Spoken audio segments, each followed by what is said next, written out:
Salut YouTube, on se retrouve aujourd'hui pour une nouvelle vidéo qui va être une pile à lire de challenge. Donc le challenge qui va m'accompagner en grande partie, on va dire, durant tout le mois de novembre, c'est le fameux Black November. Challenge créé par Séverine de la chaîne Il est bien ce livre, il y a maintenant 4 ans, 5 ans, quelque chose comme ça. Donc un challenge qui tourne autour du roman noir, du thriller, du roman à suspense, du roman psychologique. Voilà, je pense que normalement vous connaissez Séverine, vous connaissez ce challenge.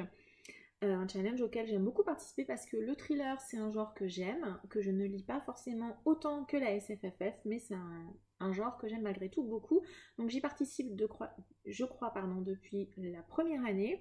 En plus c'est un challenge qui a une organisation peu commune puisque c'est un challenge qui fonctionne par semaine. Vous avez donc une thématique par semaine.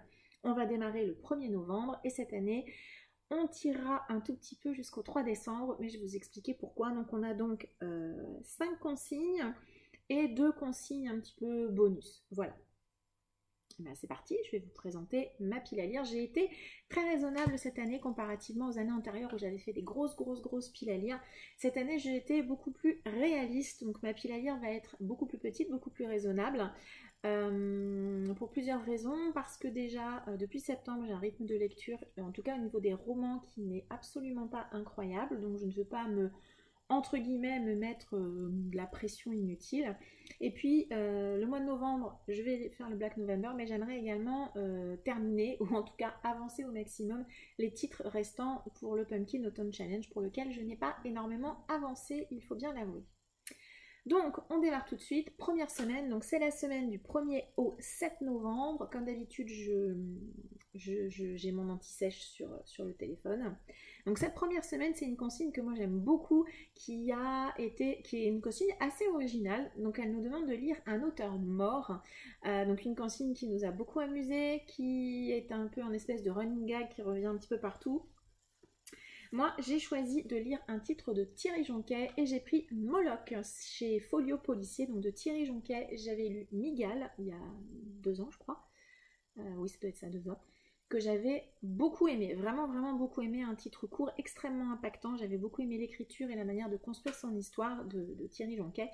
Même si j'avais vu là où on allait aller, ça m'avait pas particulièrement... Alors ça avait, je pense, empêcher le coup de cœur, mais en tout cas c'était resté une excellente lecture, vraiment très bonne. Et du coup j'ai eu l'occasion de trouver d'autres Thierry Jonquet, que ça soit en Emmaüs, bref en magasin de seconde main, et dont celui-ci, Moloch. Alors celui-ci, on nous dit que a priori une équipe de policiers va découvrir un pavillon. Voilà, alors le résumé qui est derrière n'est pas le même que celui qui est sur le livre addict. A priori, donc les policiers vont découvrir quelque chose d'horrible dans une habitation. Et je crois, si j'ai bien vu le résumé du livre addict, qu'il s'agit d'enfants morts ou quelque chose comme ça. Donc bref, on va être encore une fois dans du glauque et du bien trash. Voilà, comme je dis, j'avais adoré Migale. Donc celui-ci est un peu plus long, hein, il fait 400 pages.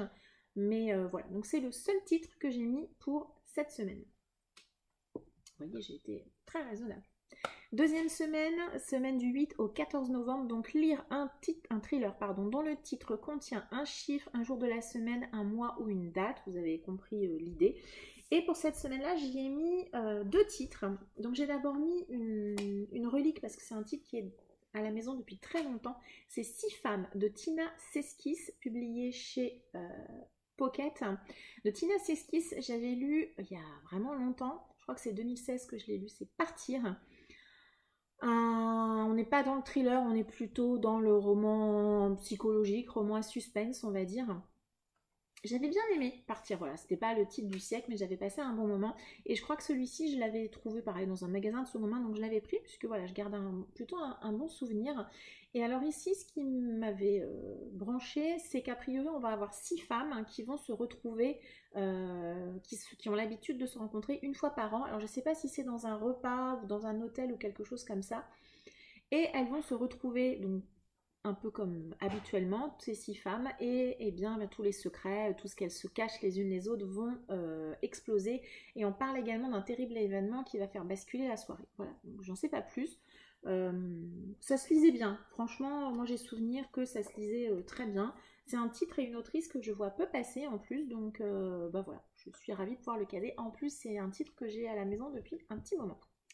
Et j'ai mis un deuxième titre assez court, hein, puisqu'il fait 240 pages. J'aimerais bien réussir à le caser également. C'est celui-ci, Les Assassins de la 5e baie de Kanae Minato. C'est publié chez Seuil. Alors déjà, pourquoi? Parce que jamais une palle sans un auteur asiatique, déjà. C'est la base chez moi. C'est un titre que j'ai trouvé en boîte à livres il n'y a pas très longtemps. Il est assez court. Je l'ai feuilleté avant de tourner cette vidéo et il n'y a quasiment pas de dialogue dans ce titre. Il n'y a quasiment que des parties comme ça, narratives. Donc je me demande bien ce que ça va donner. Alors, dans ce roman, on nous dit que on découvre une petite fille de 4 ans noyée dans la piscine du collège où enseigne sa mère. Et un mois plus tard, lorsque l'enseignante quitte le collège, elle va accuser 2 élèves de la classe de 5e B d'avoir tué sa fille et elle leur dit bien qu'elle se vengera. Voilà, j'en sais pas plus. C'est un roman sur lequel j'étais tombée par hasard, donc voilà, je vais pas vous dire que j'en ai entendu des avis de fous, ce qui n'est pas vrai. Vous connaissez, vous savez que j'aime beaucoup la littérature asiatique, donc je suis ravie de toute façon d'avoir réussi à intégrer un titre dans cette pile à lire et j'espère avoir la possibilité de lire les deux. 3e semaine, alors c'est une consigne qui a posé quelques difficultés à beaucoup de... un peu comme l'auteur mort d'ailleurs, qui a aussi posé pas mal de difficultés, mais bon c'est vrai qu'en challenge c'est aussi sympa d'aller chercher des titres qu'on lit pas d'habitude ou de nous sortir un petit peu de notre zone de confort. Donc la 3e semaine, donc du 15 au 21 novembre, lire un thriller judiciaire et ou un thriller tiré d'un fait réel. Alors moi au démarrage, comme beaucoup, j'étais partie, je m'étais dit John Grisham, je lirais un John Grisham, c'est sûr. Et puis j'ai vu les piles à lire des uns et des autres et j'ai vu un titre et je me suis dit non, je ne veux pas lire un Grisham, je veux lire Défendre Jacob de William Landay, publié chez J'ai lu. Alors je crois que c'est la couverture du film ou de la série peut-être, je sais pas trop. C'est un titre qui a été adapté, hein, ça c'est certain. Je n'ai pas vu l'adaptation, je précise tout de suite. Le roman est assez gros, hein, donc 500 pages. Donc pour cette semaine, j'ai choisi de n'en mettre qu'un seul. Je crois que c'est un titre que Séverine avait beaucoup aimé, c'est un thriller judiciaire. Alors il faut savoir que moi en termes de séries télé, les séries télé procédurales, c'est des séries que j'aime beaucoup, c'est-à-dire des séries où on va suivre l'enquête jusqu'à la résolution finale, hein. On va voir les procureurs, les policiers, etc. Donc c'est ce que j'espère retrouver dans ce titre. Ici, on va suivre Andrew Barrer, qui est donc procureur adjoint dans le Massachusetts, aux États-Unis. Et il s'avère que son fils de 14 ans va être accusé d'un meurtre horrible qui a lieu dans la petite ville où il habite. Bien évidemment, Andrew ne croit pas que son fils soit coupable et il va mettre tout en œuvre bien pour essayer de sauver son fils et de découvrir la vérité.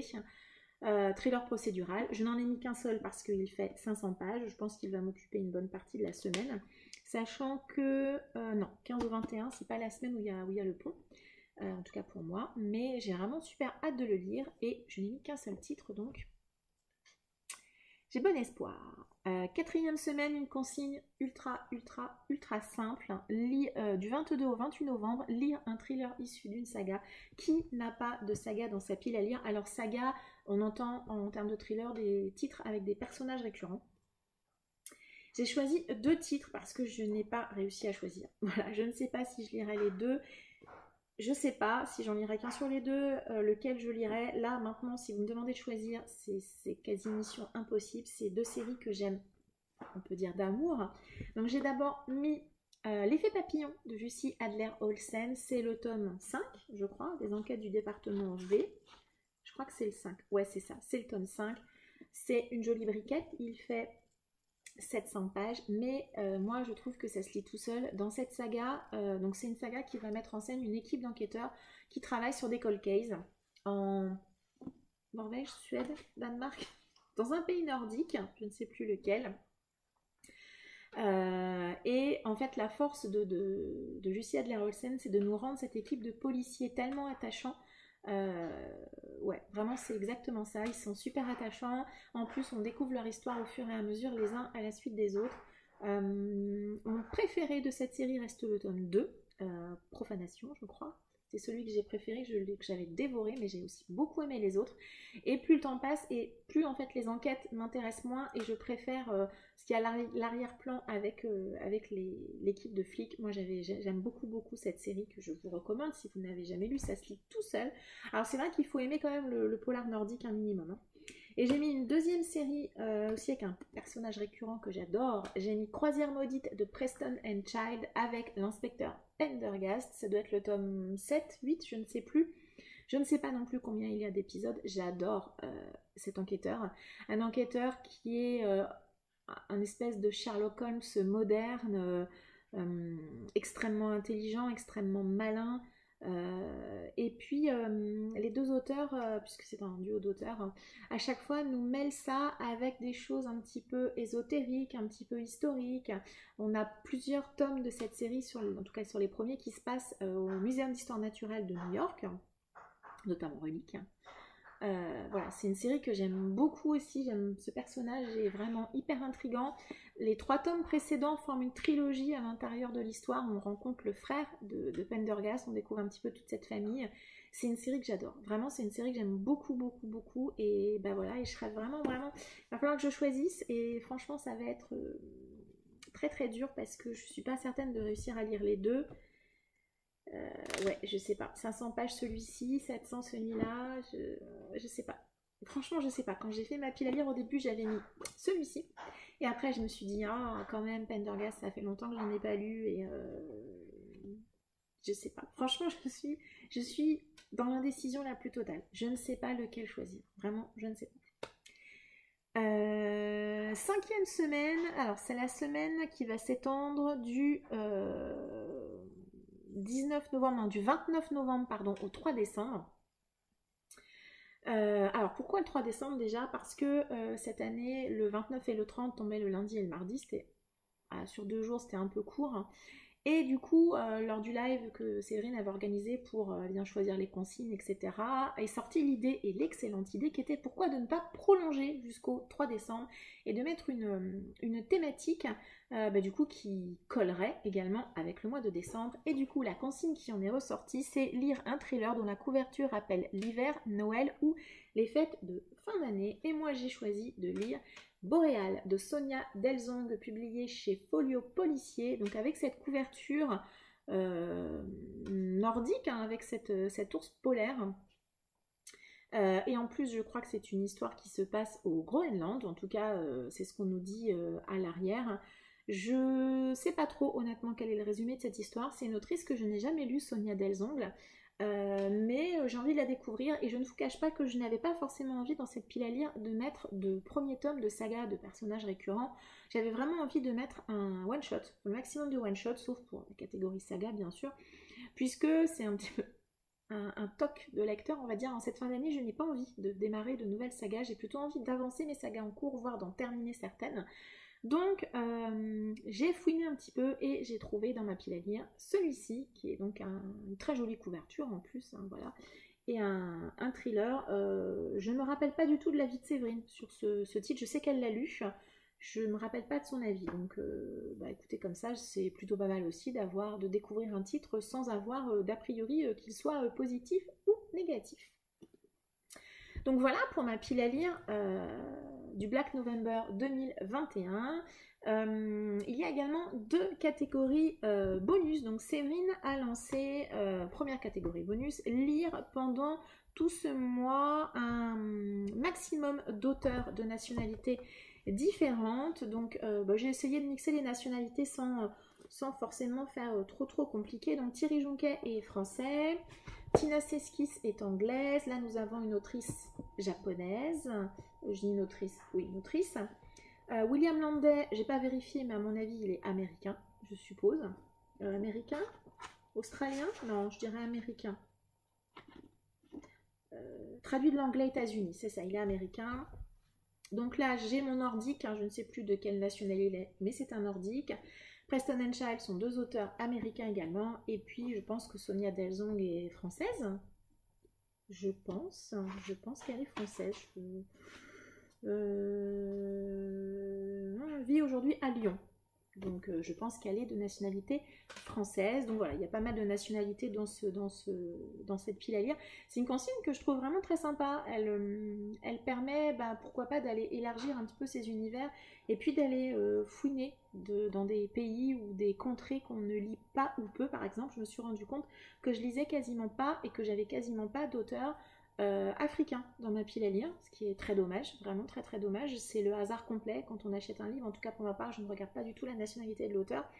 Et j'ai découvert ça et je me suis dit que c'était très dommage, très très dommage. Pareil, les auteurs d'Amérique du Sud, j'en ai très peu, voire pas dans ma pile à lire non plus. C'est dommage, beaucoup d'auteurs occidentaux finalement, et c'est très très dommage en fait, vraiment très dommage. Et puis une dernière et une deuxième catégorie bonus, lire un ou plusieurs de ces thrillers en binôme avec un autre participant. Et bien moi, avec Monsieur Cadric Dorian, nous allons nous lire sur la première semaine en commun, entre guillemets, un Moloch de Thierry Jonquet. En commun, puisque je pense qu'on va faire comme on fait souvent, on va le lire chacun à notre rythme et puis on échangera régulièrement, voire également un petit peu à la fin pour échanger notre avis ou en cours de lecture, hein, voilà, si on a des événements ou des choses qu'on veut partager, c'est une bonne idée, voilà, d'avoir, c'est une ELC sans être une ELC, c'est plutôt cool. Donc du coup, si parmi les titres que j'ai présentés, vous en avez également un ou deux, pourquoi pas, ou tous, sait-on jamais, qui sont dans votre pile à lire, n'hésitez pas à me contacter sur Instagram et me proposer pourquoi pas une espèce de mini lecture commune. Je serais ravie d'échanger de mes différentes lectures avec vous. Voilà, cette petite pile à lire du Black November 2021 est maintenant terminée. Petite, mais elle me donne extrêmement envie. J'ai vraiment très hâte de démarrer cette année le Black November, de relire un petit peu de thriller cette année. J'ai lu beaucoup de SFFF, j'en suis ravie. Mais voilà, c'est vrai que le Black November, c'est l'occasion de mettre le thriller en avant et de lire beaucoup plus de thrillers, en tout cas pour ma part, que le reste de l'année. Et j'en suis ravie, il y a vraiment des titres qui me tentent énormément dans cette pile à lire, c'est une bonne chose, me direz-vous. N'hésitez pas à m'indiquer en commentaire si vous avez lu certains de ces titres, quel est votre avis, et à me contacter si vous souhaitez qu'on lise certains de ces titres ensemble. Je m'embrouille. N'hésitez pas également à mettre un commentaire sous cette vidéo et ou un like, voire pourquoi pas à vous abonner si jamais mon contenu vous convient. N'hésitez pas également à me suivre sur Instagram. Je partage beaucoup en story mes lectures en cours et puis plein d'autres petites choses. Je vous remercie de m'avoir suivi. Je vous souhaite une très agréable journée, un excellent Black November et je vous donne rendez-vous à très bientôt. Ciao!